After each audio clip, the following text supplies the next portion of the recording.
Hey everyone, this is Travis Likens from the UVD Weekly Wrap Up, and we're here today with a special guest, Mr. Mike Egan. How's it going, Mike? Yes, hello. I'm doing very well. If you wouldn't mind, go ahead and tell us a little bit about you and what brought you to the wrap up today. I am a Pittsburgh artist. I've been showing in galleries since 2006 now. I guess I'm usually coined as a folk artist, but I've also have started to get into the vinyl toys as a designer. And I just now getting ready for another big solo show here in Chicago. Yeah, so the title of the show is I Saw You at My Funeral, and it takes place on Yes, September 10th, correct? yes, yes. It opens September 10th. Yes. Yep. And looks like you have some really cool pieces. I've seen, from the press release and then from you sharing Mm-hmm. stuff on Instagram. I've seen some of your Mm-hmm. pieces as you've been working on them throughout, and it looks like you've got a pretty Mm-hmm. good showing this time. A lot of really good representations of your work, and Yeah. in varying sizes too. So, like collectors that maybe can't afford like a 36 by 36, which you have, um, Mm-hmm. there's smaller pieces that they can get involved too. So, it's a really good showing from everything I've seen so far. I wish I could make it out actually because I love seeing your Yeah. work specifically in person Yeah. because I think your work to me is when you see like one piece, it's totally different than Mm-hmm. when you see the whole collection together. Like Yes, I seeing agree. yeah, seeing it in person really like shows the whole body of work. And I'm not saying it tells a story, but it like you can kind of get Uh, it like takes you into like the whole narrative that's going on with the whole funeral themes or if yeah. yeah like the whole death all Yes. involved in it. So I think if people are in Chicago, it's definitely something they want to go and check out because you don't get that feeling, I guess, unless you're looking at it all. To me, at least.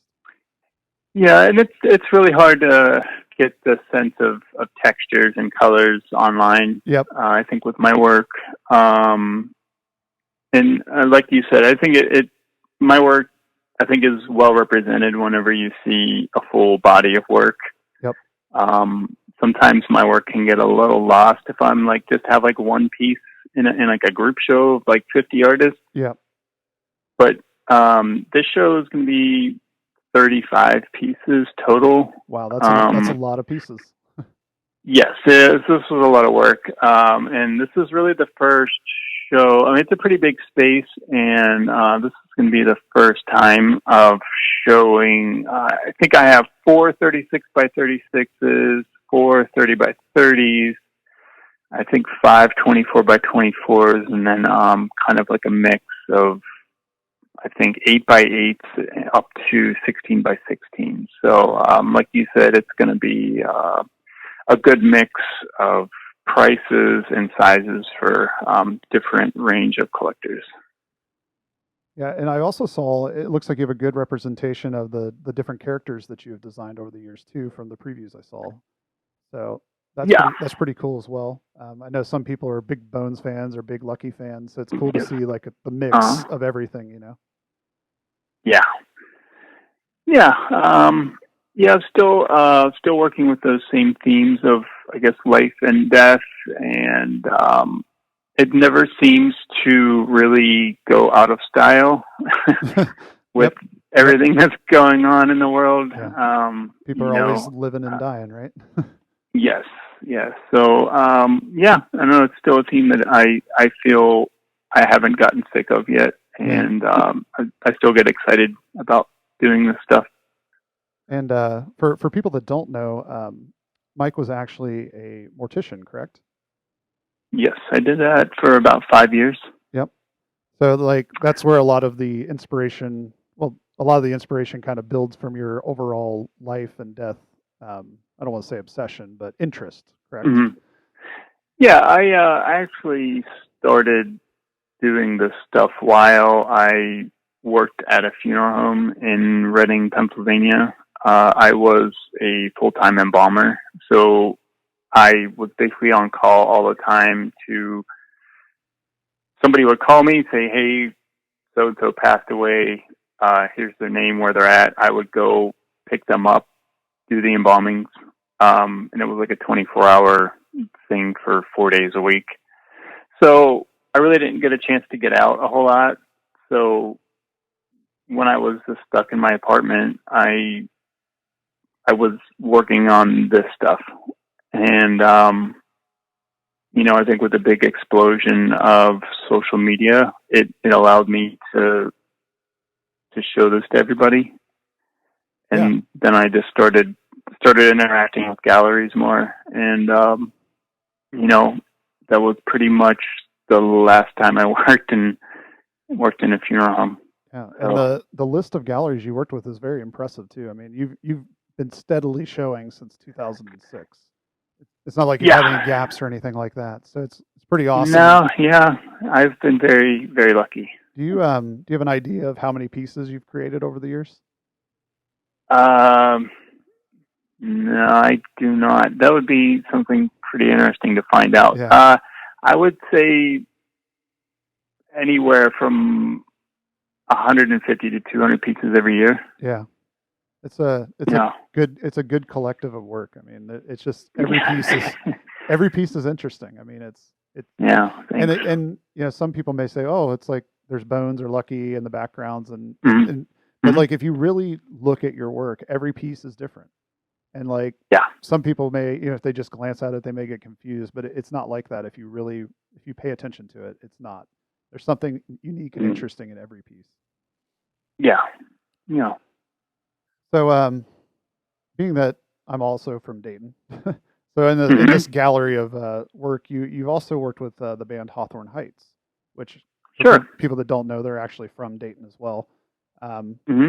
And I think it's very cool when occasionally they'll be having a show around town or whatever, and then I see their van and it has the skull on the side of it. I think that's super cool. And obviously you did the album work for their I believe it was a 2010 album. I believe it's Skeletons. Yep, Skeleton. I think it was called Skeletons. Yes. And so from that, did you see a large growth of people or anything like that? There were a lot of fans, I think, that came from that. It was really nice that some of the galleries that I work with would just like email me and be like, "Hey, saw your artwork on iTunes. That's really awesome." And a lot of younger people, I think, follow that band. Yep. And occasionally I still get people on Twitter or Facebook that tag me and stuff from Hawthorne Heights. It's cool. I always think it's cool when bands let an artist just completely do their style. Sometimes that doesn't happen in the album art world, and I always think it's cool because the first time I saw it, I was like, "Wait, that's Mike Egan!" Like dead on. Yeah. Like, there's no question about it, So I always think that's super cool when bands let people do that.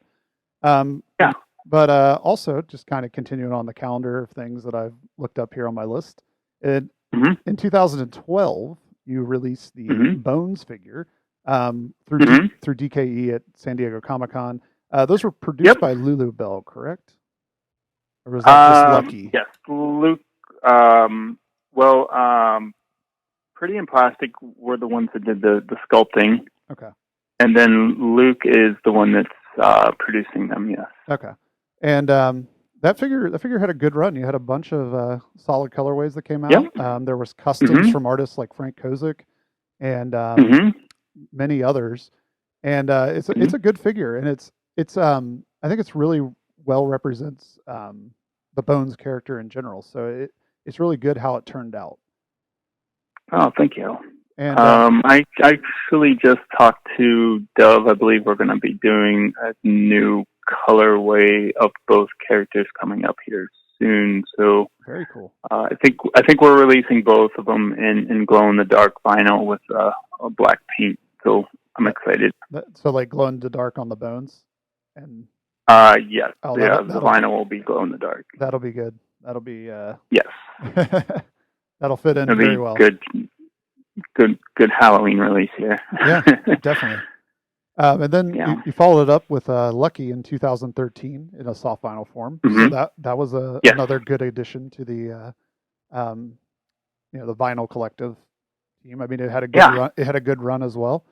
And Hmm. I like the beard. I'm a bearded guy myself, so I always thought that was a cool Yeah. portion of that character. Yeah. So and then how was it working on seeing it done as like a bootleg? Because you had in 2014 you had the Bones bootleg Uh, version of the character that you worked with Killer Bootleg on, and yeah. I really like those. Were those the ones Hmm. that you did the hand painted panels for them, or was that Yeah, I hand painted every single one of those. yeah Um, that was an undertaking? I bet. Basically, we did. Yeah, it was very tedious. I know it was fun to do. Yeah, I guess we did. We released four different versions initially of the Bones character, cut with the different card backs, and then I think the year after, we did Lucky. So Yep, 2015. yeah, it was pretty awesome. Yeah, those turned out really good. I liked them. Yeah, those were fun and it's something a little different from you, but it had Yes. your like because you hand painted the cards and the way that the figures Yeah. were done, Uh, it felt like your artwork. It had your texture and your feel, opposed to just something that was like mass produced that didn't feel kind of Really crisp and clean. Yeah, it yeah still had that kind of dirty, yeah folky, yeah it had aged feel to it. yeah it definitely had the folk art feel and I really liked that Uh, about that release. So that was yeah, and yeah. it was something totally different as well because usually or a lot of times when the bootleg figures are done, it's somebody taking like a toy that was something and Mhm. making it into something else. This was like an interpretation of your artwork, so I thought it was really cool Yeah, to see that as yeah, well. yeah. Thanks. Yeah. Um. So as for are you still doing CrossFit? Actually, taking some time off Taking for some time now. off? Yeah. Um, Kind of doing a lot of working out at home, Yeah. as per se, rather than in the gym. Yeah. It's still it is kind of expensive for CrossFit these days. It is. It is. Yeah. So. Um, But yeah, I thought that was an interesting thing that people may not know about you that you are a fitness guy. like to work out. Yeah. Yeah. Yeah. Get you out of the house. Yes, definitely. As far as the solo show, though, let's get back to the Hmm. main story at hand here. Okay. Was there any Sure. kind of a specific thought you were having when you were making the show, like an inspiration or direction you were taking the show? Well, the title of the show was called "I Saw You at My Funeral." So I guess the whole idea of that was from the viewpoint of somebody who just passed away, and I just kind of had this idea of them being at their actual funeral, kind of looking around to see who showed up. Um, and I guess the overall idea for the show was just saying goodbye to somebody. Um, whether that being somebody who just died or even just saying goodbye to somebody as you walk out the door because you just may not know when you're going to see them or if you're going to see them again. Um, so, that's basically the whole gist of the show. Um, was really just to, I guess, pay tribute or pay farewell to people. Yeah, and it's a theme that not a theme, but it's something that shows up throughout your work. Really, is Yes. the whole aspect of if I die, who will be there, or Hmm. will anybody be there, Right.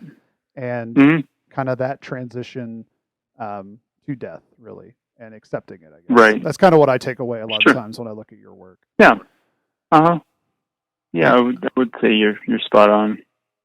and but for people that are out there that may not know, again, we're going to repeat that this opening takes place on September 10th, and the show runs through November 4th.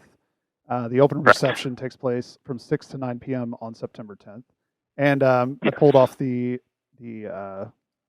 release there that there are pieces ranging from $250 to $2,200.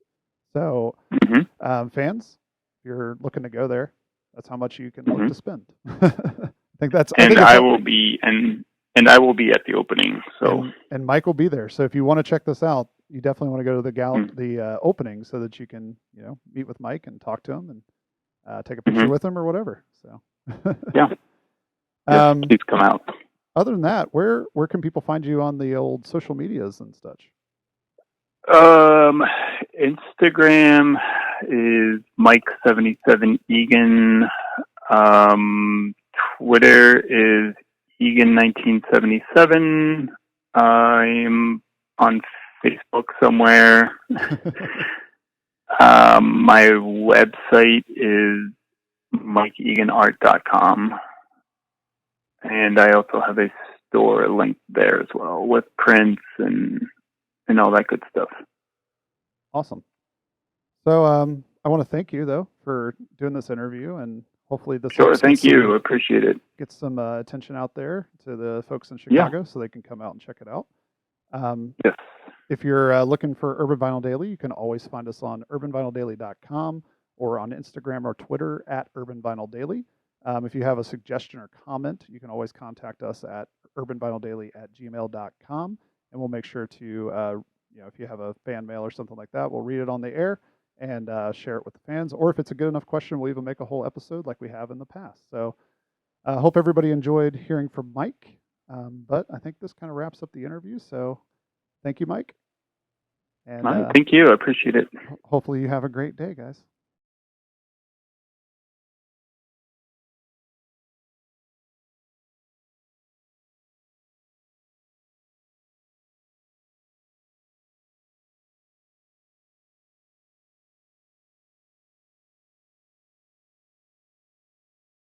Hey everyone, this is Travis Likens from Token Nerd Podcast, and I'm here today to tell you something about sponsorship. That's right, Token Nerd now has a sponsor. The fine folks at TenaciousToys.com, your source for designer toys, pop vinyl, original art, and more, are now our sponsor. And guess what? As a part of that, you can get 10% off your next order at TenaciousToys.com by entering the code TOKEN10 at checkout. That's right, 10% off. And not only are they giving you this code, they're also going to be sponsoring many of our Token Nerd giveaways in the next coming months. So make sure to follow us at token_nerd on Instagram to catch our latest giveaways.